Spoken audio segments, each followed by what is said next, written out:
Assalamualaikum warahmatullahi wabarakatuh. Apa kabar hari ini anak-anak? Ya, semoga selalu sehat, selalu menjaga kesehatan, selalu menerapkan protokol kesehatan. Karena kita tahu di pandemi COVID-19 ini, bulan-bulan ini justru malah naik ya. Justru semakin banyak korban dari virus COVID-19 ini. Sehingga tetap belajar di rumah saja. Nah, kembali lagi bersama saya Bu Yesindiana Saputri dalam pelajaran sejarah Indonesia kelas 10. Hari ini kita akan mempelajari tentang, nah, coba kita lihat. Nah, sudah sangat jelas sekali dari gambar ini. Tentu anak-anak tahu apa yang akan kita pelajari, yaitu tentang manusia purba.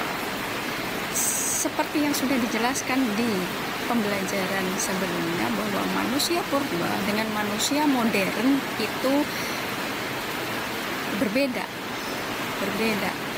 Jadi salah ketika dikatakan bahwa manusia modern adalah hasil evolusi dari manusia purba seperti yang dinyatakan dalam teori Charles Darwin. Manusia purba dengan manusia modern itu berbeda. Nah, untuk semakin meyakinkan kita bagaimana sih secara ilmiah bahwa kita itu benar-benar berbeda dengan manusia purba, nanti akan ada penjelasannya. Kenapa kok kita bisa berbeda dengan manusia purba? Nah, kalau di gambar ini kita lihat ya, mereka hidup di dalam gua-gua yang dekat dengan sumber air. Karena ada air berarti ada kehidupan. Kemudian ini mencoba membuat api, memasak dengan cara sederhana ya. Jadi apakah manusia purba itu juga memasak? Iya, manusia purba juga mencari makan, mereka juga memasak. Jadi tidak kemudian hanya hidup saja, mereka juga survive untuk bisa hidup. Kita lihat selanjutnya. Nah, hari ini kita akan mempelajari tentang jenis dan ciri-ciri manusia purba, supaya kita benar-benar yakin bahwa teori yang dikemukakan oleh Charles Darwin bahwa manusia modern itu adalah evolusi dari manusia purba, itu adalah sesuatu yang salah. Nah, tujuan pembelajaran kita kali ini adalah: satu, menjelaskan jenis manusia purba di Indonesia; kedua, menganalisis ciri-ciri manusia purba di Indonesia; dan yang terakhir adalah anak-anak bisa menyajikan informasi mengenai jenis dan ciri-ciri manusia purba yang ada di Indonesia. Nanti,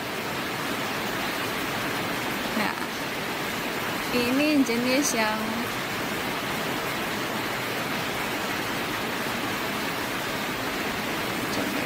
ini ada Pithecanthropus erectus.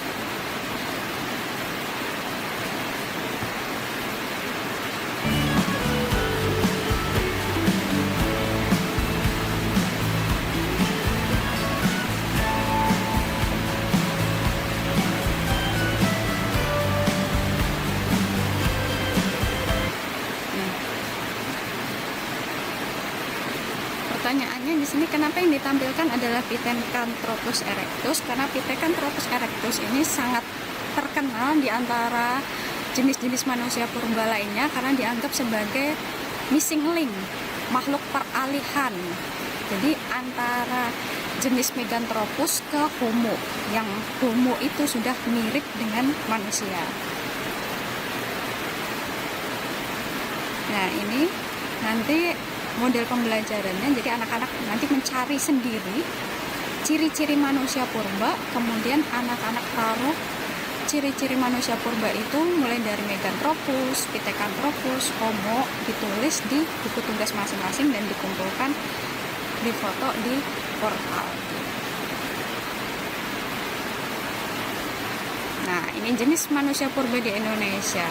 Yang pertama ada Meganthropus paleojavanicus. Pertemuan kemarin kita sudah bisa menganalisis nama Meganthropus Mega itu besar, Tropus itu manusia kera, Paleo itu tertua, Javanicus itu dari Jawa. Jadi ini manusia kera besar tertua dari Jawa. Kemudian jenis kedua adalah Pithecanthropus erectus. Maksud saya jenis kedua adalah Pithecanthropus. Jenisnya salah satunya adalah erectus yang paling terkenal tadi ya. Pithecanthropus itu adalah manusia kera. Kemudian ada lagi yang ketiga adalah jenis Homo. Misalnya ini belum tertulis, ada jenis Homo. Homo sapiens itu hampir mirip seperti manusia karena volume otaknya sudah di atas 1000 cc. Tapi bukan manusia, jadi jenisnya masih termasuk ke primata. Nah, yang pertama adalah Meganthropus paleojavanicus ini. Nah, anak-anak bisa melihat dari foto ini ciri-cirinya, bagian dagunya masih menonjol, keningnya masih menonjol, bulunya masih banyak, masih seperti kera. Meganthropus paleojavanicus ini ditemukan oleh von Koenigswerd, seorang peneliti Belanda yang dia juga banyak menemukan fosil-fosil manusia purba yang kemudian diabadikan di Museum Sangiran. Nah, background yang saya gunakan untuk presentasi saya kali ini adalah maket dari Museum Sangiran yang terletak di Sragen, Jawa Tengah. Jadi anak-anak kalau liburan ke Jawa bisa mampir ke Museum Sangiran. Yang kedua adalah Pithecanthropus erectus. Nah, ini ya. Ini adalah bentuk Pithecanthropus erectus, masih hampir sama seperti Meganthropus, hanya dia tulang belakangnya sudah tegak. Jadi tidak seperti kera. Kalau kera kan membungkuk. Nah, dia kalau Pithecanthropus erectus itu sudah tegak. Tegak seperti tulang belakang manusia. Ditemukan oleh Eugene de Bois. Kemudian yang selanjutnya ada Homo sapiens. Nah, ini tadi yang akan saya jelaskan. Kalau kita lihat fotonya, Homo sapiens ini sudah hampir mirip seperti manusia ya, baik dari ciri-ciri fisiknya, kemudian volume otaknya, perawakannya itu juga sudah seperti manusia. Tetapi apa sih yang sebenarnya membedakan kita dengan Homo sapiens? Nah, Homo sapiens ini masuk dalam klasifikasi Homo sapiens, itu masuk dalam kingdom Animalia.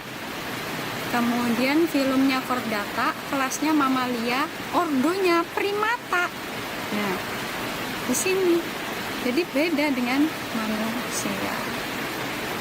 Kemudian jenis-jenis Homo sapiens ada Homo soloensis, manusia cerdas dari Solo, ditemukan di lembah Sungai Bengawan Solo. Yang kedua ada Homo florensis, manusia yang tergolong cerdas juga, sering disebut juga manusia kerdil, ditemukan di Flores, banyak ditemukan di Flores.